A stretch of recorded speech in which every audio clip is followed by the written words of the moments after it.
What's up, guys? Jill here with my husband, Mike Rosado. Too Real with Mike and Jillian.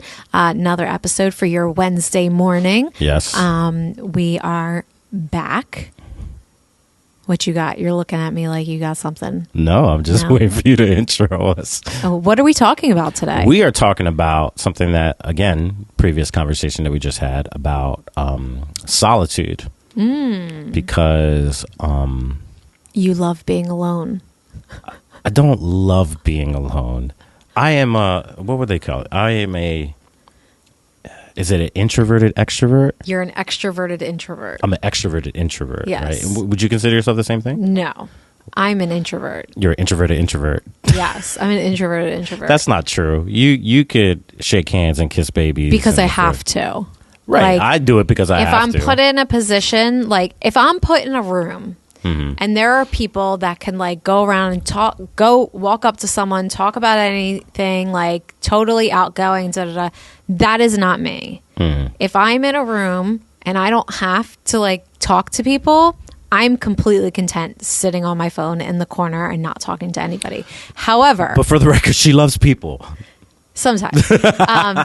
So yeah, but in the role that I play, I can't do that. So I'm not forced, but forced to be social and participate in small talk, which is like my least favorite thing in the world. Yeah.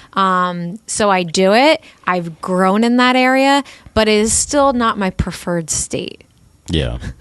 But you, let me put you like being around certain individuals.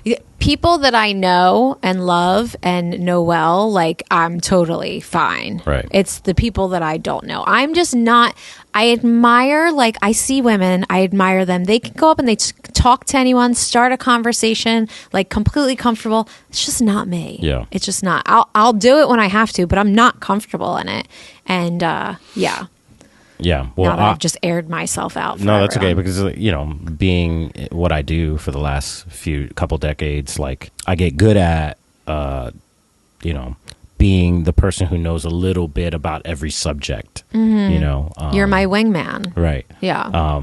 However, the nature of my introvertedness desires solitude from every now and then so that I could refill my tank so I could do more extroverted stuff. Yeah. I find it interesting too because people looking at us would assume that we're extroverts. Right. Because you can stand on a stage in front of 30,000 people and speak and be completely fine. Or like me, because of my like social media background, like I'll sit there and talk on my Instagram stories with no makeup about everything and anything and I seem completely comfortable. But when people meet me in person, I'm very nervous because I'm like, was I like super awkward or just like a little awkward? Because I'm just not as... Yeah. You know what I mean? Mm-hmm. Yeah, I love the the awkward moments you have when one of your followers.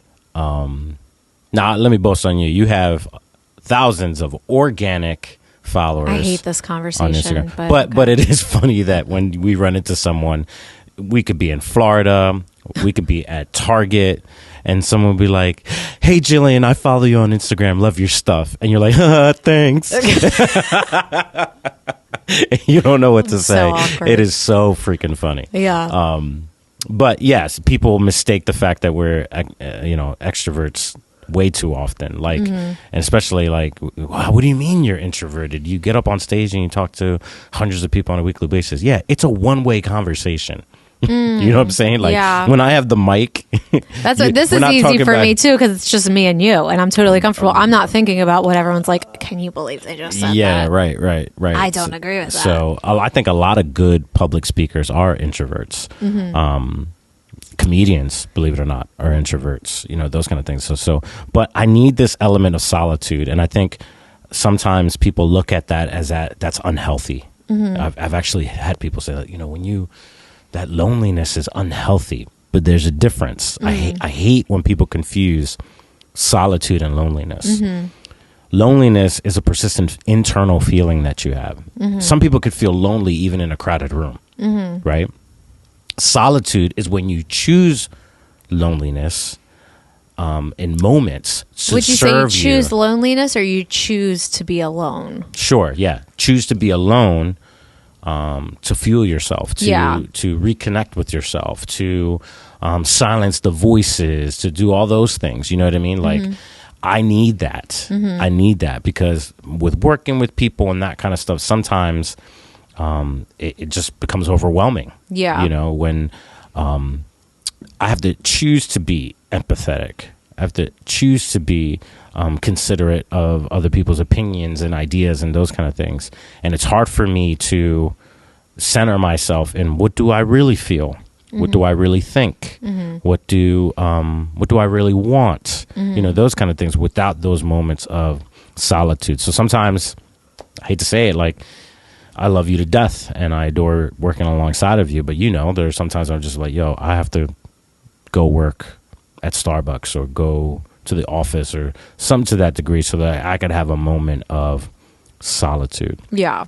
And you do that too, right? Yeah. There are days that I work home alone and it's just me and the dog. And like, I love that because I can, like, I'm not being distracted by people. I can get laundry done while I'm doing that and I'm just content. So then when it is the refueling, especially like, after like a long weekend, like if we had something Friday night and we had a couple things on Saturday and then we had church on Sunday morning, like, and we're coming home on a Sunday afternoon and I'm like, I just need to not do anything. I need to just take a nap and crash because it like the over socialization like takes a lot out of me. Right. And that'll be like the days where like Monday, if we've had a really full weekend and then Monday rolls around and it's like we got to get up and have like 4 back-to-back meetings, I am like not at my best because I'm just emotionally exhausted. Right.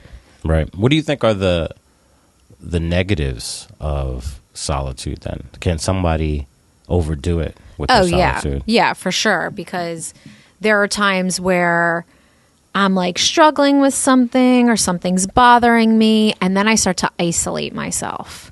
So I'm isolating myself to make myself comfortable, not to refuel myself. And good distinction. So there's a difference between solitude and isolation. Yes. Yeah. And because when you isolate yourself, you become the genius about everything because there's no conversations being had. I have the dopest ideas in the shower, dude. Same. The dopest ideas. Same. And then I come out and I'm like, Mike, so I was thinking we should da-da-da-da-da, da-da-da-da. And first of all, it's like 7 a.m. and he's not even coherent yet.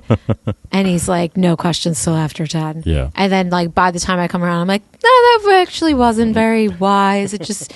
me and my party of one thought that was great. But yeah, everything sounds great when you're alone, when you're isolated, when you're not hearing different viewpoints. It's like the whole like Facebook algorithm thing. Like when you just live in your news feed that is carefully curated to show you everything that you want to see, it's great but when you go, for us, when we went to St. Louis, we turned the TV on and we're in the Midwest, super white conservative, like I wouldn't even identify where we fall. I wouldn't say we fall to one side or the other. We're gray area people. Yeah. Like for me, it's like, are you this or that? And I'm like, but like, I need more details. Yeah. You know what I mean? But seeing like extreme sides of the spectrum, we're like, oh my goodness, people like really think this. This is crazy. Yeah. But we're so isolated within everything we want to see, we want to hear, we want to feel. So when we come out of that area, it's like, and I understand why people continue to isolate because they can't take it. Yeah. It's very comfortable in your party of one. Right. I also think when I slide into isolation more than solitude, sometimes, I'm probably being too honest, but whatever. Sometimes it feels good feeling sorry for yourself. Yeah, 100%. And so that's when I know that I'm not just choosing solitude anymore. I'm in isolation because like I just want to feel sorry for myself. And that's when I need to either kick myself in the butt to get out of isolation, or somebody needs to help me and kick me in the butt to get out of isolation. So that's the danger of it. When you allow solitude to slide into isolation, Yeah. that's where like you start feeling sorry for yourself. Your dark thoughts take over. You're spiraling, all that. And that's, Right. and let's be honest, let's be clear here as well. When we're talking about isolation, we're not even talking about physical isolation. Yeah. Even like mental isolation, because there'll be times something's going on and you're isolating yourself in your head, and I can see it, and you're spiraling, and I can just tell by your demeanor and everything that you're like, Yeah. you're gone. And I'll ask you a question and your reaction will say everything, and then I'll look at you, I'll be like, you need to go take a walk. Yeah. You need to go walk this off. Because sometimes it's jolting yourself out of that mental isolation and Yeah. putting yourself into a physical solitude to change your perspective on what's going on. That can be, you can have that shift. Yep. Does that make sense? Yep. Yeah, I think for me, the healthiest version of Mike Rosado is that in solitude, I get to clarify within myself, what am I feeling? What am I thinking? What are the narratives I'm holding on to? Right? So it's that moment that I need just to like, I'm not telling you what I feel like you want to hear. I'm not filtering it by anyone else's lenses. I need solitude allows me to be aware and own what I feel. Once you hit that, that's when it's time to break out of solitude, because if not, then when you go into isolation, not only like what you here in solitude, you own your feelings. Here in isolation, your feelings start owning you, right?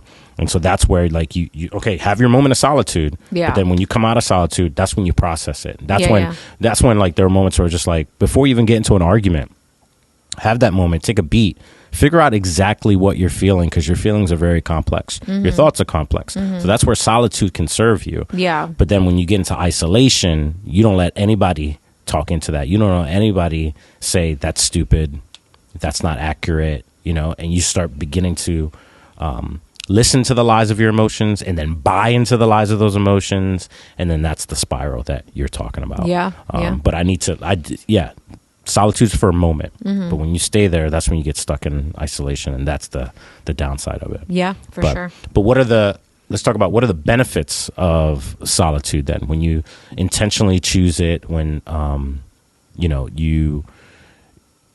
you schedule it. Sometimes I actually feel like, you know what I could do better in, again, too real. I could do better with scheduling solitude. Right now, like Tuesdays are loosely the day where we work separate. I'm out somewhere else or whatever, but I'm noticing that you have to design your life, because if you don't design it, you can live by default, you can live by design, and the more and more life gets crazy and bigger and faster, you just have to be very intentional with it. So I think I need to start scheduling my time of solitude. Yeah. And like, also, I think some people hearing that might be like, okay, so what, I'm scheduling 2 hours to sit in a room by myself? No, like, schedule yourself to do something that like it gives you rest. It gives you regeneration. Like for me, I have a standing nail appointment every 2 weeks.